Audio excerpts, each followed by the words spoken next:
viens de me souvenir d'une des hontes de ma vie, parmi toutes les hontes de ma vie qui pimentent un petit peu mon quotidien. Et au point où maintenant, je pense que je n'ai plus vraiment honte de quoi que ce soit, puisque la honte me glisse dessus tellement je suis habituée. Et cette honte-là, c'était il y a, 2-3 ans à peu près, pas plus. J'habitais dans mon ancien appartement, donc toute seule à Paris, dans mon petit appartement, et je connaissais pas trop mes voisins. J'avais pas vraiment de rapport de voisinage. Et moi, vu que je ne viens pas de Paris à la base, je pensais que tu pouvais nouer des liens d'amitié avec tes voisins, etc. Bon, bref, naïve. Un après-midi, je suis tranquille chez moi en train de bosser, et là, ça toque à ma porte, j'ouvre, et je vois que c'est un voisin qui a à peu près mon âge, donc début de la trentaine, et qui me dit bonjour, je suis votre voisin du dessus, voilà. Alors c'était pour vous demander quelque chose, puisque ce soir en fait, moi j'organise une raclette avec pas mal d'amis chez moi. Et à ce moment-là, c'est limite si je ne le coupe pas, et je lui dis ah ben oui, non mais vraiment avec plaisir, bon, bah, moi il n'y a pas de souci, ce soir je suis libre, avec plaisir pour venir. Mais non, pas du tout, Marie, vraiment, il me dit ah non,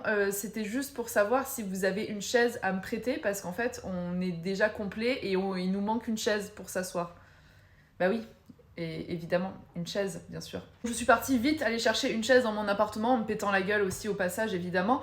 Voilà, je lui ai dit non, mais il n'y a pas de souci, prenez la chaise. J'étais très gênée, il était très gêné aussi. Le lendemain, il est revenu, donc du coup, me rendre ma chaise et il m'a dit et hier soir, il y avait des restes de gâteaux, du coup, je vous en ai apporté pour vous remercier. J'ai senti qu'il avait pitié de moi, évidemment. Bah oui, moi aussi.